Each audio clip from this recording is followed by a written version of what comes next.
자, 4교시 내용은 딥러닝 활용과 얼굴 검출이라고 하는 제목으로 제가 정했고요. 요거는 제가 이것도 이제 1시간 30분 정도로 생각을 했었는데 좀 시간이 좀 약간 좀 오버가 돼서 1시간밖에 안 남았네요. 그래서 좀 간략한 형태로 설명을 드리고 이 부분에 대한 거는 제가 코드를 직접 같이 작성하면 또 시간이 좀 많이 필요하니까 요거는 좀 간략하게 설명을 하도록 하겠습니다. 얼굴 검출에 대한 얘기를 잠깐 몇 가지를 할 건데요. 일단 얼굴 검출이 오픈CV를 이용해서 얼굴 검출을 하려고 하는 분들이 많고, 그리고 얼굴이라고 하는 게 상당히 많은 정보를 가지고 있기 때문에 뭐 밸류어블한 정보, 어떤 쓰임이 많을 수 있는 정보를 제공을 하죠. 뭐 카메라, 여러분 사용하는 핸드폰 카메라에서도 보게 되면은 얼굴을 찾아갖고서 얼굴에 포커싱을 맞춰주는 기본이 뭐 기본적으로 들어가고요. 포커싱을 맞추는 것뿐만 아니라 얼굴의 밝기가 좀 적정 밝기로 잘 나오게끔 전체적인 어떤 밝기에 대한 조절까지 같이 해주게 됩니다. 근데 여러분 핸드폰에 들어가 있는 대부분의, 뭐 지금은 어떻게 될지 모르겠어요. 최신 나오는 뭐 최근 1, 2년 사이에 나오는 핸드폰에서는 아마 딥러닝 기반의 얼굴 검출이 들어갈 수도 있지만, 과거에 나오던 뭐 디지털 카메라 또는 뭐 몇 년 전에 나오던 핸드폰에 들어가 있는 얼굴 검출은 대부분 여기 나와 있는 첫 번째 하캐스케이드라고 하는 방법을 썼습니다. 이 방법이 2001년도에 비올라 존슨이라고 하는 두 분이 쓴 논문에서 제안된 방법이고요. 하라이크 특징이라고 하는 것과 에이다보스트 알고리즘, 그 다음에 캐스케이드라고 하는 구조를 이용해서 얼굴을 빠르고 정확하게 찾는 방법을 새롭게 제안한 거예요. 사실 1900년도에 나오던 얼굴 검출 방법이 뭐 그렇게 좋지가 않습니다. 사실 뭐 여러 가지 방법이 제안됐지만 다 약간 좀 주먹구구식으로 약간 잘 될 때는 되지만 안 될 때는 영 안 되는 뭐 그런 형태의 알고리즘들이 많았는데, 2001년도에 나왔던 요 방법 같은 경우는 다 잘 돼요. 다 잘 되는 편이에요. 예. 물론 얘도 이제 그 제안은 뭐 기본적으로는 정면 얼굴만 되는 뭐 그런 형태였지만, 물론 이제 이것도 학습에 대한 그런 개념이 있습니다. 그래서 학습을 잘 시키면 측면 얼굴도 어느 정도 찾을 수가 있고, 보통 이제 정면 얼굴, 약간 회전된 얼굴은 또 안 되는데 회전된 얼굴도 어느 정도 찾을 수 있게끔 학습을 시킬 수가 있어요. 얘가 이제 정확도라든가 속도가 기존에 나와 있는 논문들의 보다 한 15배가 빠르다고 그 논문에 그 설명이 되어 있습니다. 15배 빠른데 성능 검출률은 더 높은 수준을 뭐 제 느낌으로는 받았었어요. 그래서 그 2001년도에 나오고 2005년인가 6년도에 실제로 디지털 카메라에 이 알고리즘이 탑재가 되고, 그리고 그 후 한 10년, 15년, 20년 가까이 이 알고리즘이 대부분의 카메라에서 얼굴 찾는 용도로 사용이 됐었죠. 근데 이제 최근에 여기 밑에 나와 있는 것도 보시면요, 오픈CV 3.3.1 버전부터는 오픈CV에서도 이게 이제 2017년도인데요. 딥러닝 기반의 얼굴 검출 예제를 추가를 해줬습니다. 오픈CV에서 사용하는 이 딥러닝 기반의 얼굴 검출은 SSD라고 하는 싱글샷 디텍터라고 하는 딥러닝 알고리즘을 썼어요. 이 알고리즘은 2016년도에 이제 발표가 됐었고요. 사실 얼굴 검출용은 아니고, 얼굴 검출만을 위한 알고리즘은 아니고 일반적인 어떤 객체 검출용이라서 뭐 욜로 같은 뭐 많이 알고 있는 그 딥러닝 알고리즘도 사용을 하실 수는 있습니다. 그렇지만 어쨌든 오픈CV에서는 이 SSD 기반의 방법을 예제로 뭐 지금도 제공하고 있어요. 사실 얼굴 검출을 하는 거가 좀 시간이 많이 걸릴 수밖에 없는 작업이에요. 이게 뭐 입력 영상 안에서 얼굴이 어떠한 크기로 몇 개씩 있을지 모르는 거기 때문에, 이게 사실 검출하기 위해선 전체 영상을 갖다가 특정한 사이즈로 해서 이 정도 얼굴 크기를 한번 쭉 찾습니다. 이제 스캔한다고 얘기를 하는데 전체를 쭉 뒤져요. 뒤져서 지금 보시는 이 화면은 이제 핫캐스케이드로 얼굴 찾는 방법인데요. 얘가 이제 보통 얘 주된 방법은 뭐냐면은 얼굴이라고 하는 게 대체적으로 좀 밝은 영역과 어두운 영역을 구분을 할 수가 있습니다. 뭐 쉽게 생각하면 이제 눈 부분은 눈동자라든가 눈썹의 영향 때문에 좀 어두울 것이고 입술도 약간 좀 뭐 피부색보다는 좀 더 어둡죠. 그래서 입술은 빨간색이니까 입술 부분이 좀 어둡고 코 같은 경우는 미세하게 보시면 콧잔등 부분은 좀 빛을 많이 받으니까 밝고요. 코 양옆이라든가 코 아래쪽은 좀 그림자가 지니까 어둡습니다. 뭐 그런 미세한 어떤 특징들이 얼굴에서 공통으로 나타나요. 대부분의 사람들이 눈썹은 까마니까. 뭐 그런 특징들을 잘 이용해서 찾는 방법이라고 보시면 되고요. 그렇지만 어쨌든 기본적으로 전체 영상을 이렇게 스캔하면서 요거 가지고 얼굴 찾고 또 한 번 지나면은 좀 사각형을 좀 키워서 찾고 나중에 또 사각형을 더 키워서 찾고 뭐 이런 형태의 작업은 뭐 필수적으로 일어나죠. 그래서 좀 시간이 오래 걸릴 수밖에 없어요, 이게. 그럼에도 불구하고 어쨌든 딥러닝 기반 방법은 저거보다는 조금 다른 방법을 쓰기는 합니다. 제 같은 경우는 뭐 딥러닝 알고리즘마다 조금씩 다르긴 하지만 러프하게 이제 그 얼굴 위치를 찾고 나서 그거 갖다 좀 리파인한 형태, 약간 그 사각형 위치를 좀 얼굴에 맞춰서 좀 더 보정하는 형태로 뭐 그런 형태로 동작을 하게 되겠죠. 그래서 얘가 약간 더 빨라요, 실제로. 오픈CV 홈페이지에도 나와 있는 뭐 그런 자료인데요, 이거는. 핫캐스케이드 방법보다 딥러닝이 같은 크기의 이미지에 대해서 얼굴을 찾을 때 얘는 30ms 걸리고 얘는 9ms. 그러니까 3배 정도 빠른 거죠. 3배 정도 빠른데 더 잘 찾습니다. 그러니까 이제 핫캐스케이드 방법 같은 경우는 정면 얼굴밖에 못 찾아요. 측면 얼굴도 찾을 수 있다고 말씀드렸지만 측면 얼굴 찾는 거는 이거는 이제 사실은 측면과 정면을 다 찾는 게 아니라 측면 얼굴만 찾는 걸 따로 학습을 시켜야지만 측면을 찾아요. 그래서 측면 얼굴을 찾을 때는 정면을 못 찾습니다. 뭐 그게 일반적이에요. 그래서 이제 뭐 정면과 측면을 다 찾으려면 정면도 찾고 측면도 찾는 뭐 찾는 걸 2번 해야 되는 뭐 그런 경우가 생기고 가려짐이 안 좋아요. 안경을 안 쓴 사람 가지고 학습을 계속 시켰으면 안경을 쓰면은 인식을 못 하고 얼굴을 이렇게 가린다, 뭐 입술을 좀 가린다든가, 뭐 눈을 좀 가린다든가, 모자를 쓴다, 뭐 마스크를 쓴다 이런 못 찾습니다. 딥러닝 기반의 오픈CV에서 제공하는 이 방법은 마스크를 써도 잘 되고요. 얼굴에 뭐 4분의 3 정도 가려도 어느 정도 찾아줍니다. 그래서 정확도도 높고 속도도 빠르기 때문에 현재는 딥러닝 방법의 얼굴을 찾는 방법을 쓰시는 게 무조건 좋습니다. 자, 그래서 이제 딥러닝 방법을 여러분이 이제 오픈CV에서 사용하시는 게 뭐 얼굴 찾는 용도뿐만이 아니라 뭐 다양한 인식 쪽에서도 딥러닝을 사용하시는 게 좋죠.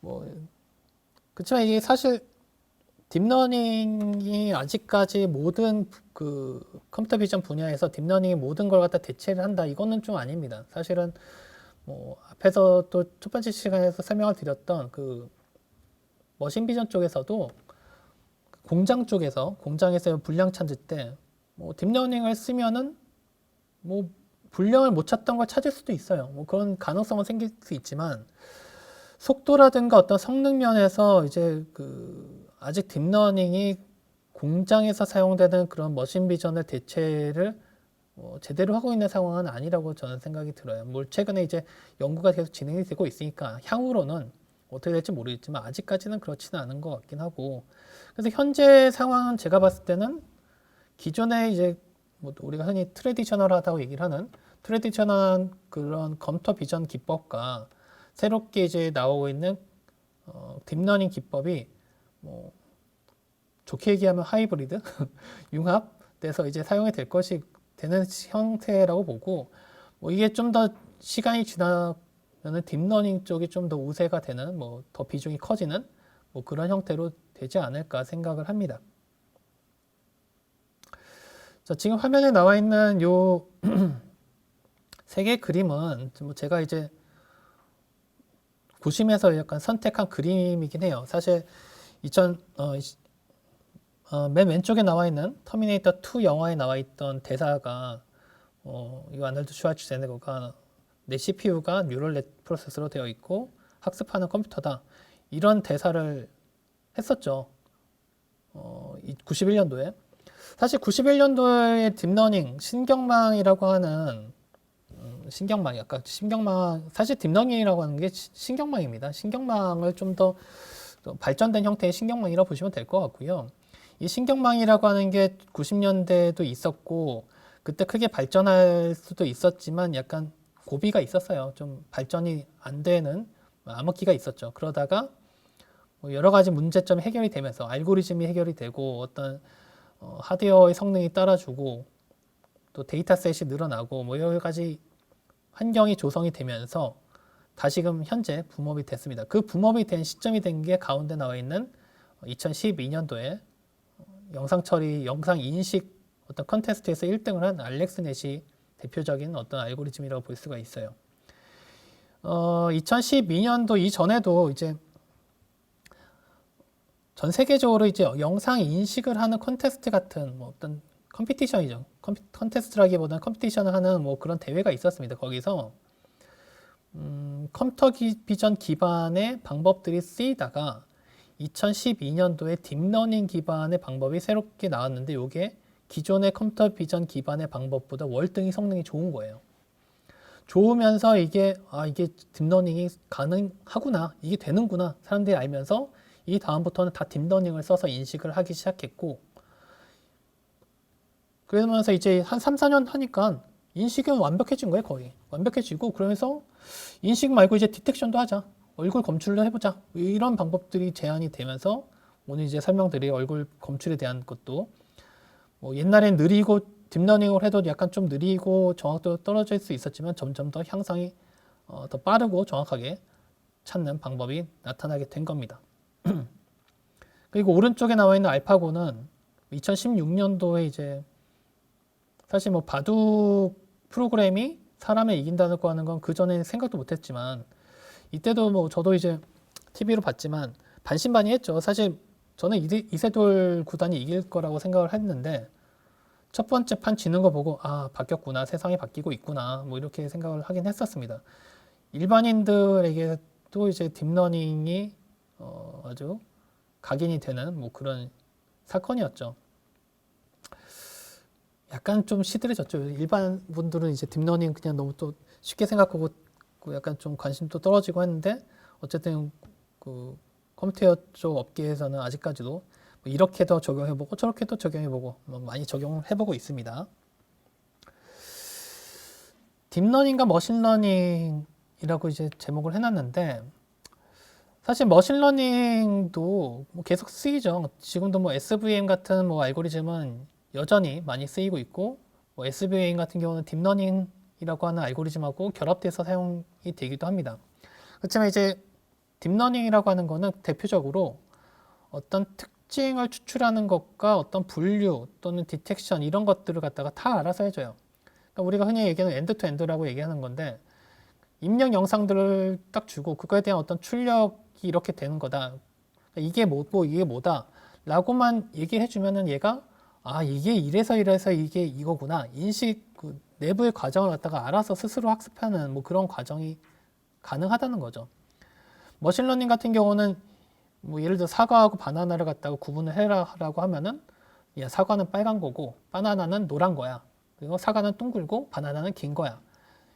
빨간 거는 뭐 이런 것들을 빨간 거라고 가정하자. 뭐 그다음에 긴 거는 뭐 몇 센티미터 이상이면 긴 거야. 뭐 이런 식으로 우리가 디파인을 해줘야 되는 겁니다. 근데 이제 거기에다가 뒤에 있는 뭐 머신러닝 기법이 들어가면은 뭐 어느 정도 좀 자동화되는 부분이 있긴 하지만 어떤 특징을 쓸 거냐 이런 것들을 사람이 지정해야 되는데 그것들이 필요 없는 게 딥러닝이죠.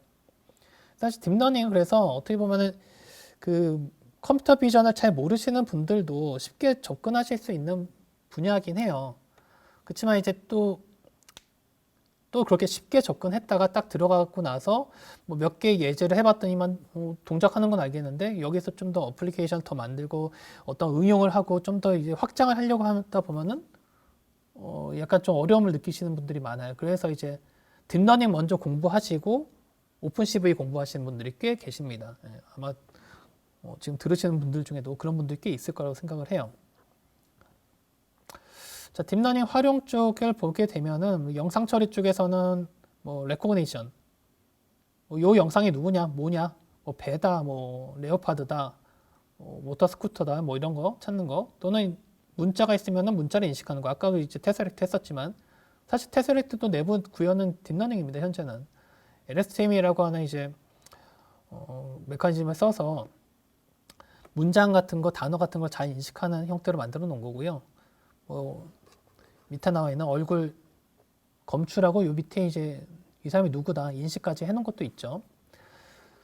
요거는 이제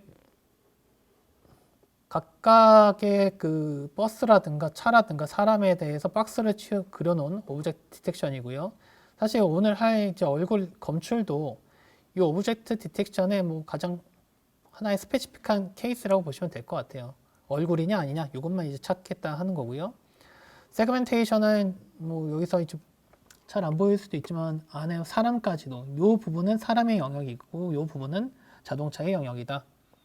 그러니까 사각형을 칠해 주는 게 아니라 어떤 픽셀 레벨로 해서 어느 영역이 자동차고 어느 영역이 사람이다까지 찾아주는 걸 세그멘테이션이라고 얘기를 합니다. 그 외에도 슈퍼 레졸루션이라든가 어떤 영상을 합성해 주는 뭐 기능들 또는 뭐 내부를 칠해 주는 거, 사실 슈퍼 레졸루션이나 이미지 인페인트는 약간 좀 비슷한 개념이긴 한데 뭔가 이제 새롭게 만들어내는 거죠. 그러니까 약간 좀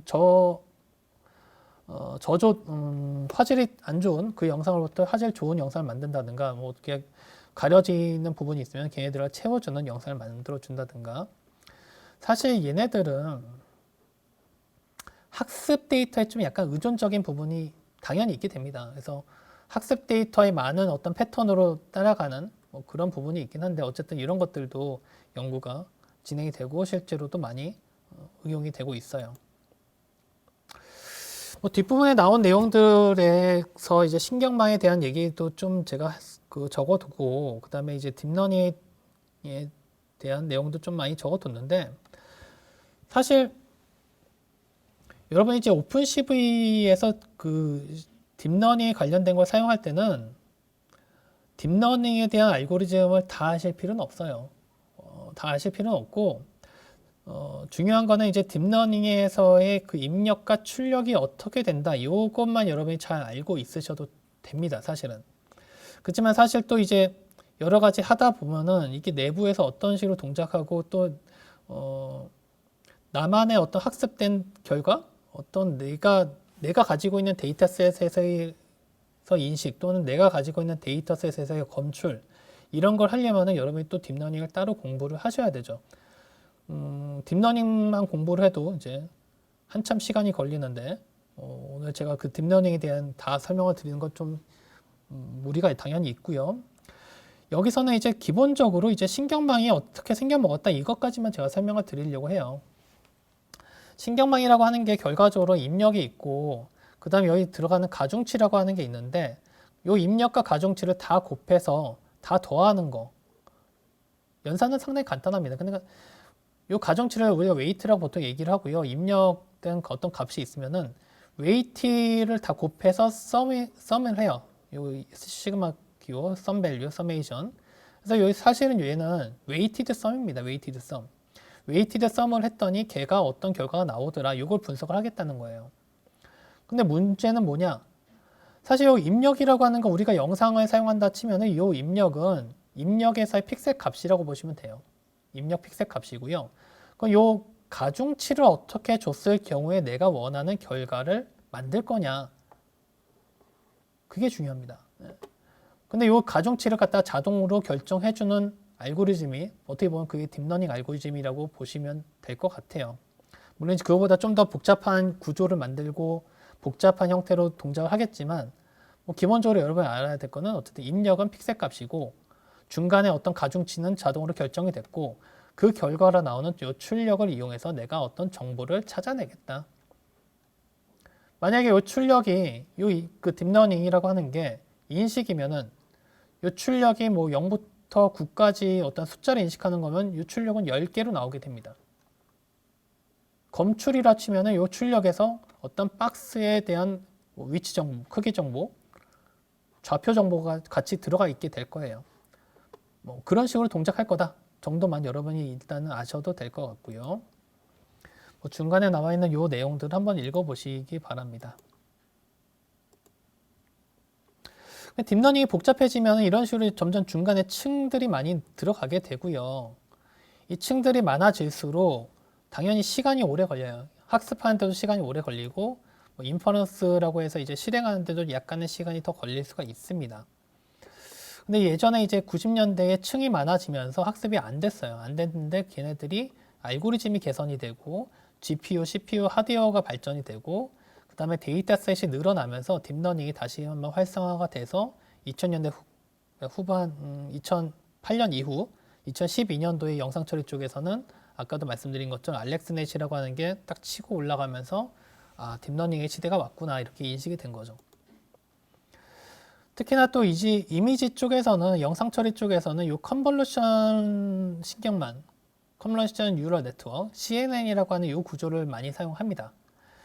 이 CNN이라고 하는 구조는 사실 앞에서 설명드렸던 이런 형태의 구조는 이걸 입력을 주면은 입력 영상의 픽셀을 1차원으로 쭉 풀어가지고 입력을 줬는데 이렇게 주니까 영상의 어떤 공간적인 어떤 관계가 틀어진다. 그래서 그런 공간적인 관계를 좀 더 잘 표현하기 위해서 입력 영상 2차원을 그대로 입력을 주는 형태로 바뀐 거라고 보시면 될 것 같고요. 어쨌든 이 중간에 들어가는 어떤 뭐 여기서 이제 필터 개념이긴 한데 여기 들어가는 어떤 파라미터들 또는 가중치들 이런 것들은 딥러닝 알고리즘이 학습되면서 자동으로 결정이 됩니다. 중요한 거는 뭐 이런 구조가 있으면 이 입력을 어떻게 줘야 되고 이 출력이 어떻게 나오는 건가 그것만 여러분이 잘 아시면 돼요. 예를 들어서 학습할 때 사용한 이 딥러닝 구조가 입력 영상의 크기를 100 곱하기 100짜리 픽셀로 줬다. 그러면 내가 이제 이 딥러닝을 사용할 때 내가 입력으로 줄 영상의 크기를 내가 100 곱하기 100짜리로 리사이즈를 해서 입력으로 주셔야 되는 거죠. 그 다음에 얘가 고양이하고 강아지를 구분하는 뭐 어떤 고양이, 강아지, 망아지네요. 이 세 개의 클래스를 구분하는 거다. 그럼 요게 출력되는 행렬이 뭐 10개짜리로 엘리먼트로 구성된 거냐, 3개짜리로 구성된 거냐 이런 것들의 정보를 여러분이 알아야지만 프로그램 코드에서 그것들을 이용한 어떤 작업을 하실 수가 있습니다. 자, 여기 나와 있는 내용들도 한번 읽어보세요. 사실 요거는 사실 딥러닝의 구조에 대한 내용이라서 딥러닝의 공부를 하셔야지만 좀 제대로 아실 수 있고요. 당장 여러분이 이걸 이해가 안 된다 하더라도 오픈CV에서 사용하는 거에는 큰 문제가 없으니까 일단은 진행을 하도록 하겠습니다. 자, 그래서 이 뒤에 나와 있는 컨볼루션 신경망의 예라고 되어 있는 이런 내용들은 뭐냐면은 앞에서 설명되어 있던 것들이 좀 더 발전되어 있는 과정이라고 보시면 될 것 같아요. 지금 여기 나와 있는 르네5라고 하는 거가 이제 98년도에 필기체 숫자죠. 필기체 숫자를 인식하기 위한 구조로 사용됐던 거고, 그 다음에 이게 아까 설명드렸던 알렉스넷 2012년도에 나왔던 거, 그 다음에 2014년도에 구글에서 발표했던 구글넷이라고 하는 게 있고요. VGG16이라고 하는 것도 있고, 요 밑에 SSD 이제 좀 이따가 이제 얼굴 검출할 때 사용한 어떤 구조라고 보시면 됩니다. 그러면은 얘네들이 예를 들어서 구글넷 같은 경우는 아까 얘 같은 경우는 신경 옛날 거기 때문에 뭐 우리가 흔히 요 하나의 층을 갖다 레이어라고 하는 층이 하나, 둘, 셋, 넷, 다섯, 여섯, 7개 정도가 있고요. 요 알렉스넷이라고 하는 거는 하나, 둘, 셋, 넷, 다섯, 여섯, 7개 정도가 있어요. 근데 2014년에 나온 거는 요게 층이 하나, 둘, 셋, 넷 쭉 세보면 한 22개 정도로 구성이 되어 있습니다. 점점 복잡해지는 거예요. 복잡해지는데 뭐 아까도 계속 말씀드렸지만 요거는 여러분이 당장은 모르셔도 될 것 같아요. 오늘 이제 실습할 내용에 대해서는 모르셔도 되고요.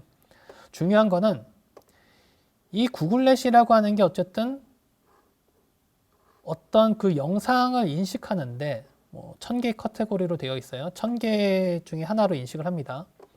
인식하는데 얘가 입력이 여기 입력으로 줄 때 학습할 때 입력으로 준 이미지 사이즈가 224 곱하기 224짜리 이미지로 줬어요. 224 곱하기 224면은 상당히 작은 겁니다. 상당히 작은 크기의 이미지인데 이걸 왜 이렇게 줬냐. 딥러닝 학습하는데 시간이 너무 오래 걸리기 때문에 이 정도로 줘도 며칠이 걸려요. 학습하는데. 데이터의 개수가 보시면 나오지만 120만 개입니다. 120만 개. 120만 개의 훈련 영상 가지고 학습했기 때문에 너무 오래 시간이 걸려요. 그래서 요거보다 더 크게 주면은 너무너무 시간이 오래 걸리고 요 정도 해도 며칠 걸려서 학습이 끝나게 됩니다.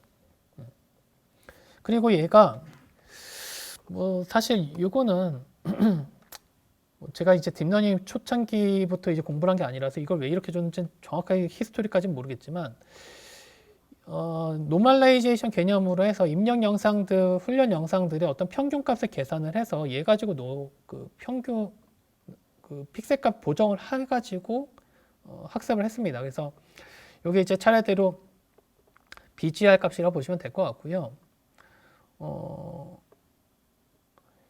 요 숫자 값을 빼가지고 영상을 갖다가 정교화 작업을 했어요. 빼서 입력으로 줍니다. 그래서 나중에 여러분이 그 새로운 영상을 요 딥러닝 학습된 데에다가 입력으로 줘서 요 영상이 뭐냐 판단하고자 할 때도 요거를 똑같이 빼가지고 입력을 주셔야 돼요. 그래야지만 정상적인 결과가 나오게 됩니다.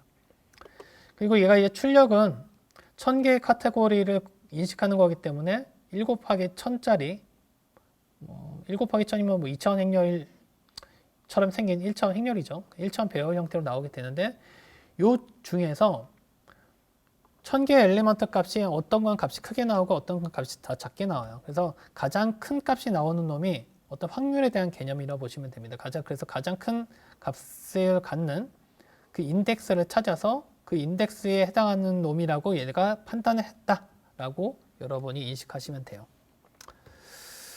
뭐 뒤에 나와 있는 요것들은 좀 이따 다시 설명을 드리도록 하고요. 자, 그럼 DNN이라고 하는 건 또 뭐냐? 오픈CV DNN은 뭐냐? 이 오픈CV DNN은 오픈CV에서 제공하는 딥러닝 관련된 모듈입니다. 모듈. 근데 얘는 학습하는 기능은 없어요. 학습하는 기능은 없고 다른 데서 학습되어 있는 결과를 가져와서 실행하는 기능만 제공을 합니다. 그러니까 학습이라고 하는 거는 흔히 많이 사용하는 이제 파이토치라든가 뭐 텐서플로우라든가 뭐 예전에 많이 사용하던 카페 뭐 이런 것들 가지고 학습을 하고 그거는 이제 딥러닝 진영에서 하고 어쨌든 걔네들이 학습을 하고 나면은 그거 학습된 결과를 갖다가 파일로 저장을 해요. 우리가 흔히 걔를 갖다가 이제 모델이란 용어를 쓰죠. 모델 파일로 저장하면은 그 모델 파일을 가져와서 오픈CV에서 걔를 이용해서 새로운 영상 가지고 얘가 뭐냐 판단할 수 있는 얘를 보통 이제 실행 또는 인퍼런스라고 하는 용어를 씁니다. 인퍼런스를 할 수 있습니다. 그래서 새로운 영상에 대해서 어떤 검출 또는 인식을 진행을 할 수가 있어요.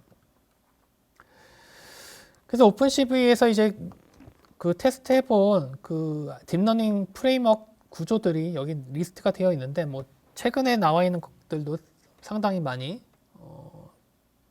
추가되면서 지원이 되고 있습니다. 그래서 얘를 여러분이 사용하는 방법을 익히시려면 오픈CV에 들어가 있는 이 DNN 모듈에서 대표적인 클래스, 이 네트워크를 표현하는 넷 클래스를 여러분이 잘 아셔야 되는데 얘가 기본적으로 이제 아까도 말씀드렸지만 이 오픈CV 도큐먼트 이쪽에 오셔서 여기다가 이제 넷이라고 하는 거를 쳐서 뭐 DNN 모듈에 있는 넷이라고 하는 클래스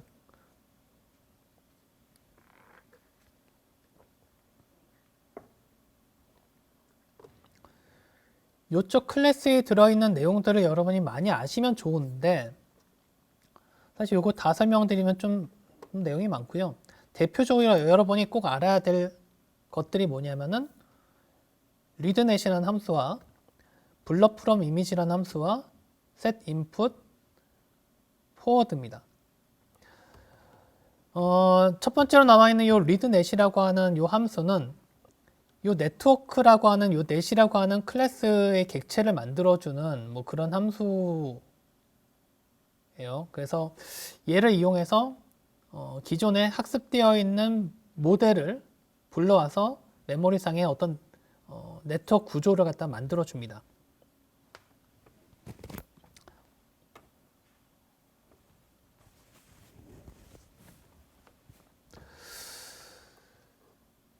자, 아까도 잠깐 봤던 뭐 이런 다양한 구조가 있어요. 다양한 구조가 있는데 만약에 알렉스넷에서 어떤 그 모델이 학습이 됐다. 그 요런 형태의 구조가 리드넷이라는 함수를 이용하게 되면 메모리에 생성이 된다라고 생각하시면 될 것 같아요.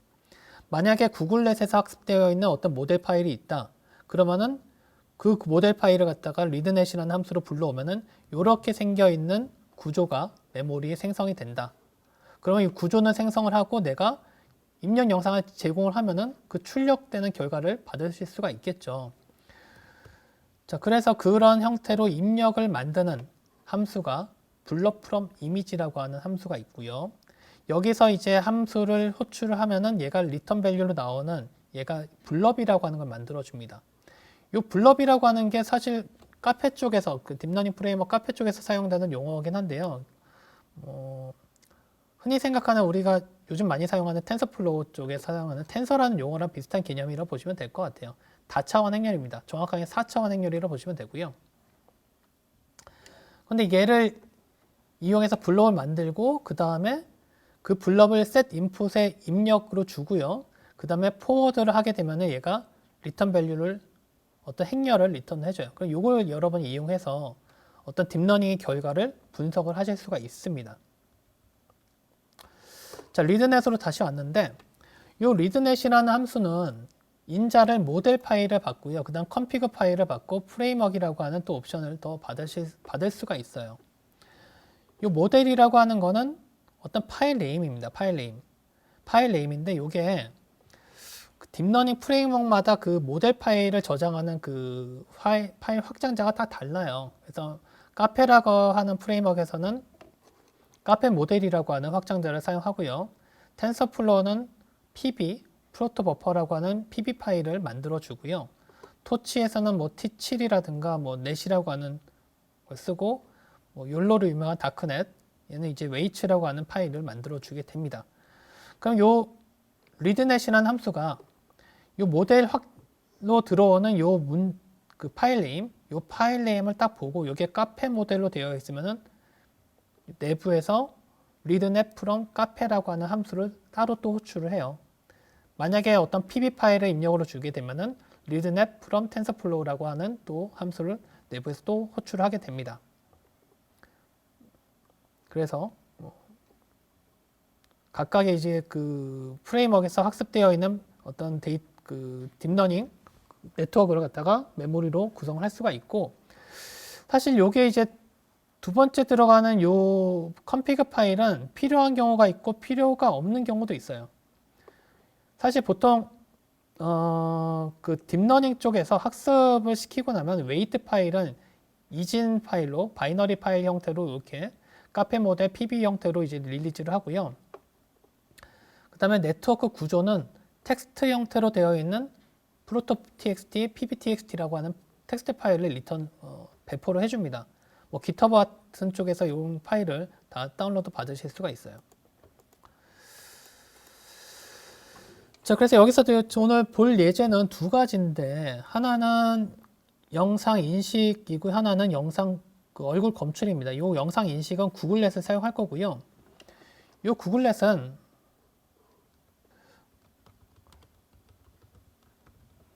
여러분이 이제 그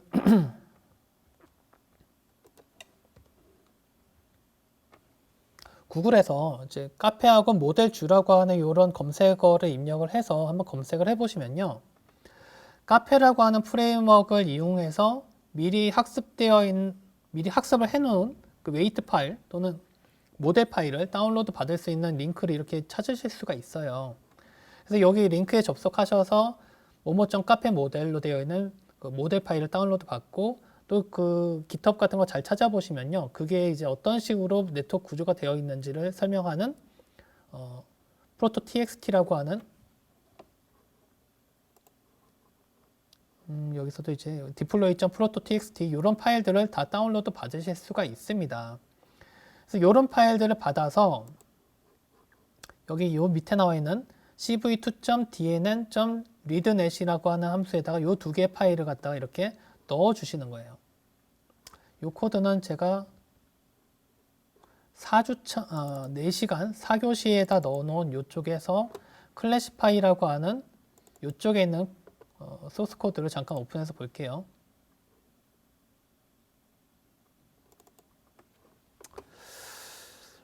자, 얘가 이제 코드가 이런 식으로 되는 겁니다. 이런 식으로.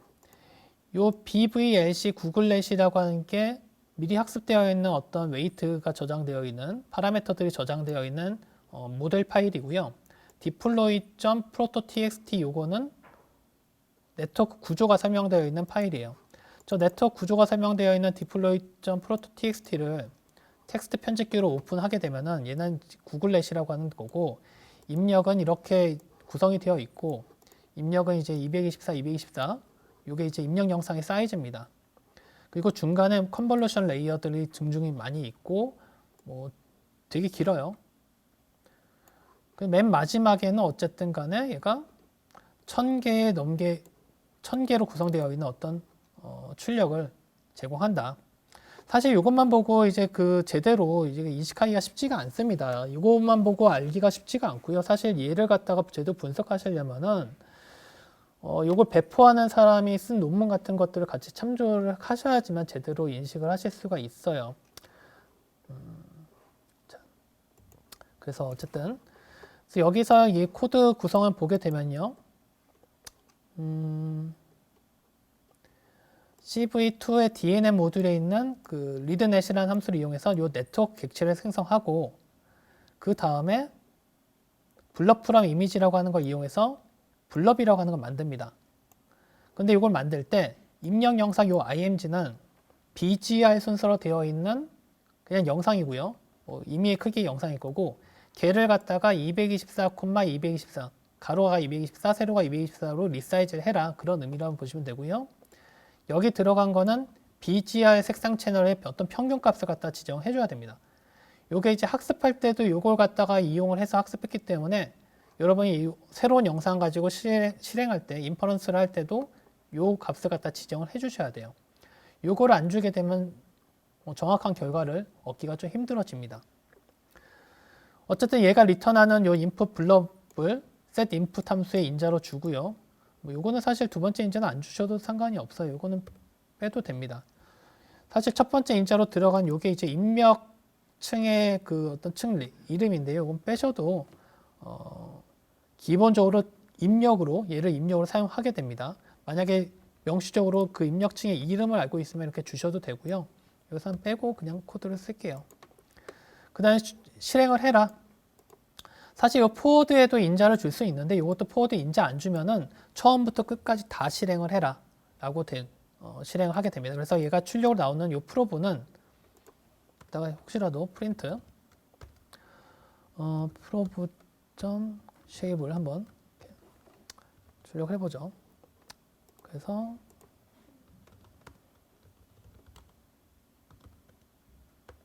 classify.py라고 한 거 코드가 이 카페 모델이 지금 없네요. 카페 모델 다운을 안 받아놨네요, 제가. 이 카페 모델은 제가 드린 강의 자료 여기 보시면은 요거 모델 파일 클릭하시면요, 다운로드 받으실 수가 있고요. 요거 다운로드 받아서 파일 저장하시고요.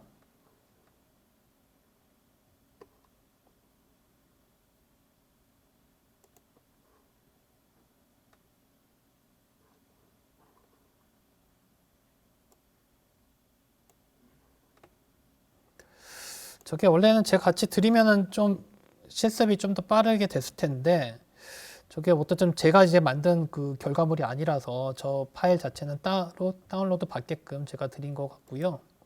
그래서 오늘 지금 다운받은 요거 BVLC 구글 넷 카페 모델, 요거를 갖다가 카피해서 현재 지금 클래시파이라고 하는 이쪽 폴더에 넣고요. deploy.prototxt는 미리 넣어놨습니다. 이거는 그냥 쓰시면 될 것 같고요. 그래서 다시 한번 파이썬하고 classify.py 코드를 실행하면 이렇게 결과가 나오는 걸 보실 수가 있죠.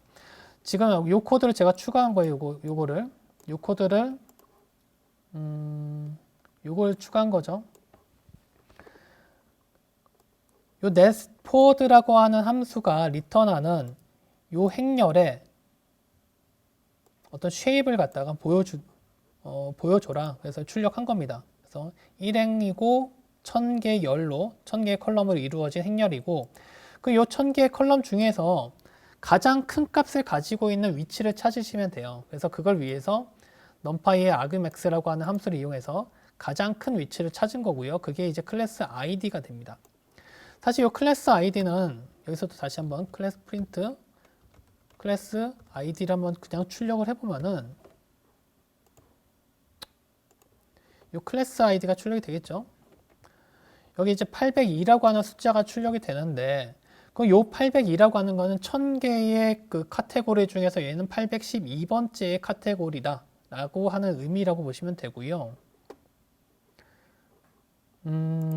그 카테고리를 갖다 이렇게 숫자로 보면 헷갈리니까 그거에 대한 그 가까이 카테고리에 대한 명칭을 이렇게 문자열로 써놓은 파일도 제공이 됩니다.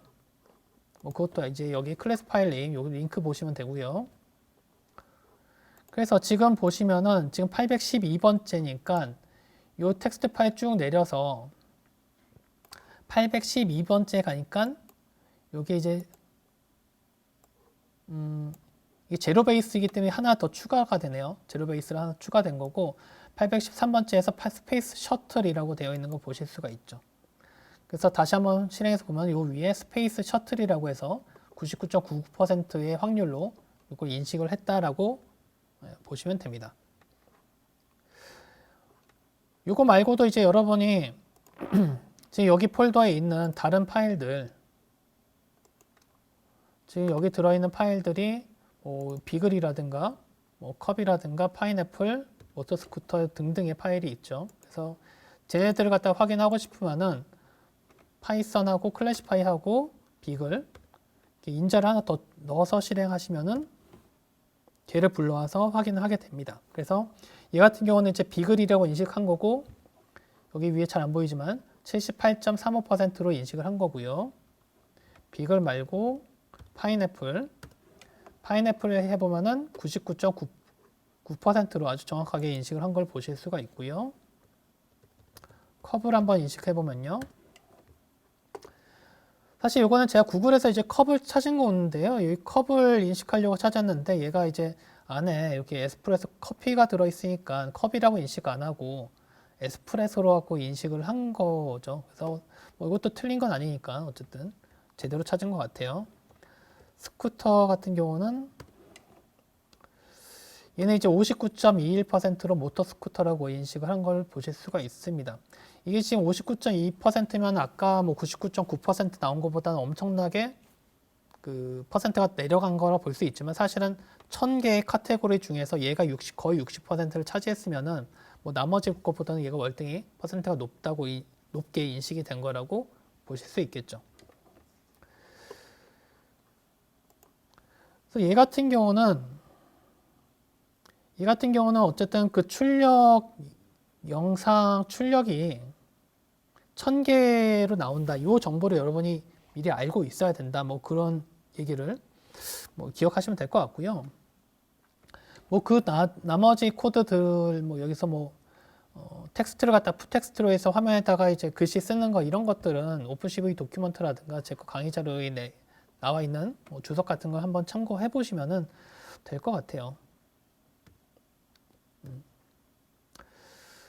자, 그럼 이번에는 비슷한 방법입니다. 비슷한 방법인데 이번에는 이제 얼굴 검출에 대한 내용을 할 거고요.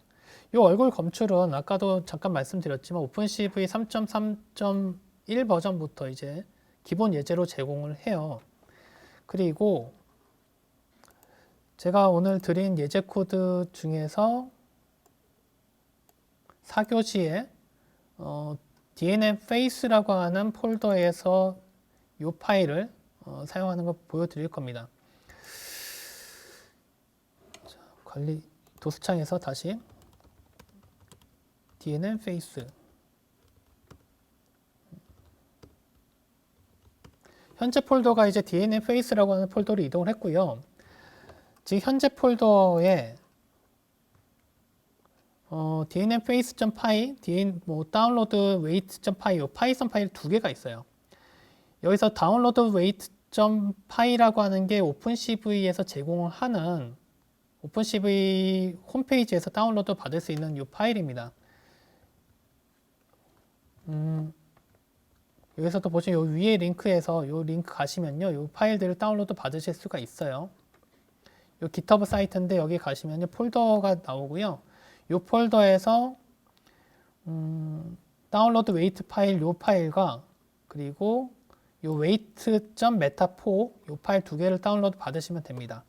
그리고 여기 상태에서 파이썬 다운로드 weight.py라고 하는 요 명령을 실행하게 되면은 요 파일이 아까 보셨던 weight.meta4 파일을 갖다 파싱해서 거기에 들어있는 URL 조건에서 두 개의 모델 파일 요거랑 요거를 갖다가 다운로드를 하게 돼요. 그래서 현재 폴더에 요 두 개의 파일이 요 pb 파일과 요 카페 파일이 생긴 걸 보실 수가 있습니다. 요 사이즈가 대략 2메가하고 5메가 정도의 사이즈로 되어 있고요. 하는 역할은 같습니다. 하는 역할은 같은데 하나는 카페라고 하는 프레임워크에서 학습이 된 거고 하나는 텐서플로어에서 학습이 된 그런 이제 파일이라서 둘 중에 아무거나 여러분이 선택해서 실행을 해도 둘 다 얼굴 검출이 잘 됩니다. 소스 코드를 직접 열어서 한번 볼게요. 자, dnmface라고 하는 파이썬 파일이고요. 여기서는 일단 기본적으로 이제 카페 모델에서 학습된 파일을 불러오는 걸로 되어 있고, 아까 보신 코드죠. 이거는 이제 카메라 오픈하는 코드죠. 카메라 오픈해서 네트워크 불러오고, 여기 들어있는 이런 코드들은 예외 처리 코드입니다. 혹시라도 카메라가 동작 안 하거나 요 네트워크 파일 오픈을 못했을 때 그냥 종료하게끔 해놨고요. 카메라 정상적으로 오픈했으면은 무한 루프 돌면서 한 프레임씩 받아오고 매 프레임마다 요 코드가 실행이 되겠죠. 아까 잠깐 지나갔었는데 요 SSD라고 하는 요 아키텍처는요. 여기 잘 보시면 입력 이미지가 300, 300으로 되어 있어요. 그래서 이런 정보를 여러분이 미리 알고 계셔야 돼요. 그래서 얘는 이제 입력 영상의 크기가 300 곱하기 300짜리로 리사이즈 해줘야 되고 평균값을 요걸 평균값으로 써서 학습을 했습니다. 그럼 얘가 출력 나오는 그 결과는 아까 인식하는 것보다 좀 더 복잡해요. 얘는 이제 어떤 클래스고 또 이제 그 클래스에 대한 그 좌표, 그 사각형 좌표가 어떻게 된지 그 좌표도 나와야 되고 그 다음에 얘는 이제 컨피던스라고 해서 그거의 확률, 그거의 어떤 가능성을 갖다가 숫자 값으로 실수 값으로 같이 리턴을 해줍니다. 그래서 얘는 리턴되는 정보가 좀 복잡한데요. 4차원 행렬로 리턴이 돼요. 근데 이제 사실 첫 번째, 두 번째 차원은 그냥 1차원이기 때문에 이건 무시하셔도 됩니다. 그래서 뒤에 있는 두 개, N7로 되어 있는 이게 이제 검출된 개수고요. 그 다음에 열의 개수는 무조건 7이에요. 그래서 이 뒤에 거 두 개만 가지고 여러분이 판단을 하셔도 무방합니다. 다시 코드로 넘어와서 입력은 어쨌든 이런 식으로 주시면 돼요. 그러면 얘 디텍트라고 하는 놈이 4차원 행렬로 나오게 됩니다. 근데 이거 다 쓰지 말고 그냥 처음에 두 개 무시하시고요. 뒤에 거 두 개의 차원만 2차원 형태로 받아와서 이 디텍트를 사용할 거고 그 다음에 얘가 이건 입력 프레임의 크기죠. 입력 프레임의 세로 크기, 가로 크기 받아오고 얘가 그러면 이제 받아온 디텍트에서 몇 개를 검출했냐, 몇 개를 검출했는지를 갖다가 이런 형태로 받아와요. 받아오게 되고 얘를 갖다가 포르풀 계속 도는데요. 포르풀 돌면서 얘가 컨피던스 정보를 갖다가 계산을 합니다.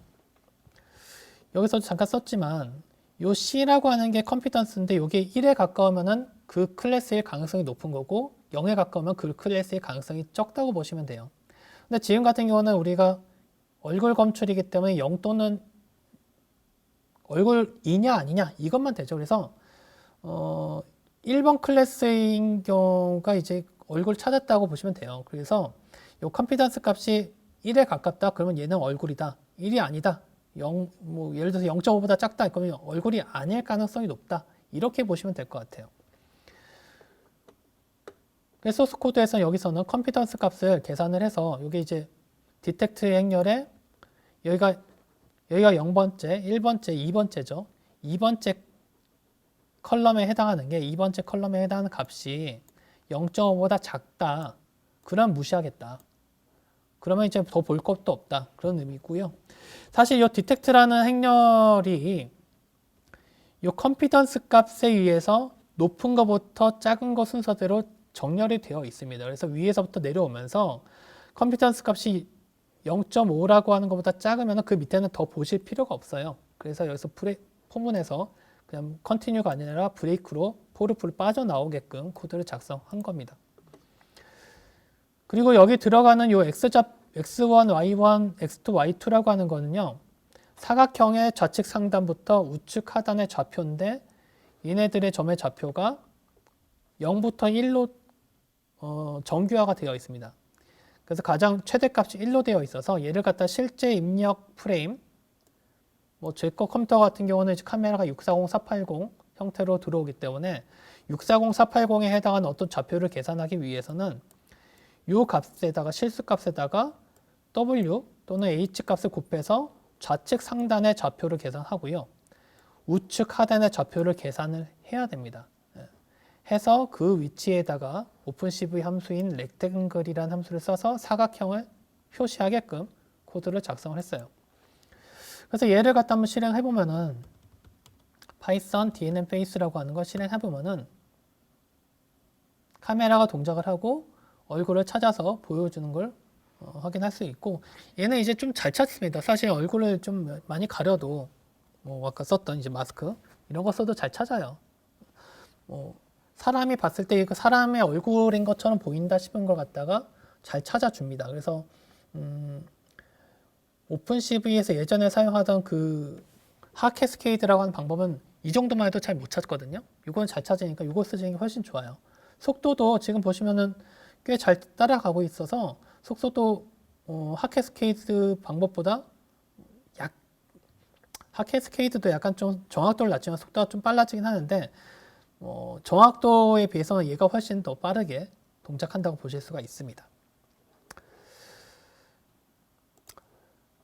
사실 여기서 지금 제가 오늘 예를 든 거가 클래시파이하고 이제 DNA 페이스 두 가지, 영상 인식과 그 다음에 얼굴 검출 두 가지만 설명했는데 이거 말고도 앞에서 봤던 여기 나와 있는 것들, 뭐 욜로 같은 것도 상당히 많이 여러분 많이 아시는 뭐 그런 내용일 것 같아요. 그래서 욜로 같은 그 딥러닝 그 객체 검출하는 것도 동작을 시킬 수가 있고요. 오픈 포즈라고 해서 사람의 관절을 찾아주는 뭐 이런 것들도 실행을 시킬 수가 있습니다. 근데 그것이 여러분이 이제 오픈CV에서 사용하시려면요, 걔네들이 어떻게 학습이 됐고, 그 다음 걔네들이 입력을 어떻게 줘야 되고 출력을 어떻게 줘야 된다, 이 정보를 갖다가 여러분이 좀 공부를 하셔야 될 거예요. 자, 그리고 맨 마지막으로 이제 하나 더 어플리케이션 형태로 추가한 내용은 뭐냐면은 얼굴 검출을 하고 저희 애들이고요. 제가 시켰어요. 입 가려, 눈 가려 한 거고. 자, 요걸 이용해서 한 가지 해볼 거는 이제 PNG로 되어 있는 그 트랜스페어런시 고양이 귀 그 이미지를 제가 어디선가 주웠습니다. 인터넷 어디서 주워서 저작권을 어디서 줘야 되는지 잘 모르겠어요. 일단은 뭐 몇 군데 물어봤는데 잘 몰라서 어떤 쓰게 되면은 얼굴을 찾았으니까 그 위치 적당히 위에다가 이 고양이 귀를 합성을 하는 코드를 제가 만들어 봤어요. 그래서 그 실행한 결과만 보여드릴게요. 캣캠이라고 하는 폴더에다가 요것도 지금 캣캠에 저 웨이트 파일이 없네요. 웨이트 파일 아까 다운로드 받은 거 이쪽으로 카피를 하고요. 제가 웨이트 파일만 이렇게 넣어두고 실행을 해보면은 카메라 켜지고 고양이 귀 이렇게 합성해 주는 겁니다.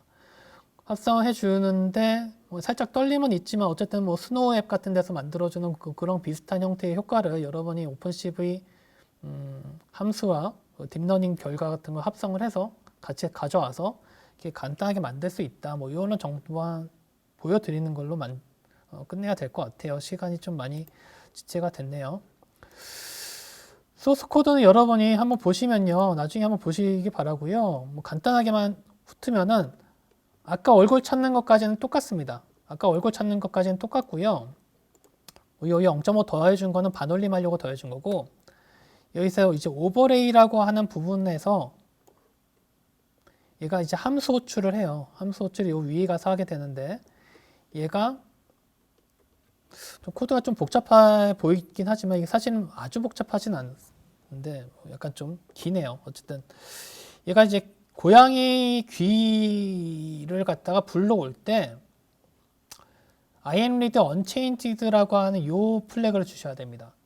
요걸 주셔야 되고요. 요게 그 png 파일 같은 경우는 채널이 BGR, RGB 또는 BGR로 되어 있는 3채널이 아니라 트랜스페어런시 채널, 알파 채널이라고 하는 게 하나 더 있는 경우가 있고요. 지금 사용하고 있는 cat.png 파일이 딱 그런 케이스라고 보시면 될 것 같아요. 여기 보시면 일부분이 약간 좀 반투명하게 이렇게 만들어져 있고 살짝 고양이 귀 있는 부분만 반투명한 거고 투명하지 않은 거고 나머지 부분은 투명한 거고 요 경계선 부분만 살짝 반투명하게 되어 있는 부분이라고 보시면 되고요. 그래서 저걸 4채널로 불러오게 되면은 요 캣이라고 하는 요 영상의 그 쉐입이 세로 크기, 가로 크기 곱하기 4로 만들어지고 012가 BGR 되고요. 012 3번째가 알파 채널 값이 들어갑니다. 그래서 그 3번째 값이 여기 3번째 값이에요. 그 3번째 값이 트랜스페어런트하냐 아니면은 불투명하냐 투명하냐 이걸 그 정보를 갖다가 0부터 255의 값으로 가지고 있어요. 그래서 그 정보를 255로 나눠서 0에서 1 사이로 만들고 뭐 1로 뺀 거는 뭐 계산을 좀 편하게 하려고 해서 1로 뺀 거고요. 그걸 이용해서 두 개의 영상, 요 IMG하고 IMG2가 하나는 카메라 입력 프레임, 요 IMG2는 고양이 영상입니다. 고양이 귀 영상인데 이걸 좀 이렇게 일부분을 잘라서 이렇게 만드는 거예요. 그냥 그걸 합성하는 거고 알파 값을 이용해서 합성해서 RGB 채널을 다 따로따로 해서 합성한 겁니다. 이런 식으로 이제 코드를 작성하게 되면은 이 안에서 얼굴 위치 찾고 그거 가지고 합성하고 그거를 화면에 보여주는 형태로 동작한다 라고 보시면 될 것 같아요. 자, 그래서 오늘 약간 좀 길게 좀 설명을 드렸는데 뭐 생각한 것보다 좀 진도는 좀 빨리 제가 뭐 못 나간 것 같긴 한데 어쨌든 오픈CV 시작과 오픈CV를 할 수 있는 좀 어려운 것들을 보여드린 것 같아요. 그래서 중간이 오늘 좀 설명이 없었는데 그 중간적인 부분을 여러분이 뭐 인터넷에 있는 뭐 어떤 강의라든가 또는 오프라인 강의라든가 뭐 제가 드린 책이라든가 파이썬으로 된 책들도 몇 권 나와 있기 때문에 그런 책들을 참고해서 공부를 따로 하시면 될 것 같고요. 혹시라도 오늘 보셨던 내용들 중에서 이제 궁금한 점이 있으시면은 제 거 이메일 주소가 처음에 있었죠. 처음에 있으니까 이 이메일 주소 보시고 혹시라도 궁금한 점 있으면은 뭐 질문을 주시면은 제가 아는 수준에서 질문 답변을 드리도록 하겠습니다. 자, 오늘 긴 강의 들으시느라 수고하셨고요. 오늘 오신 분들도 감사합니다. 감사합니다.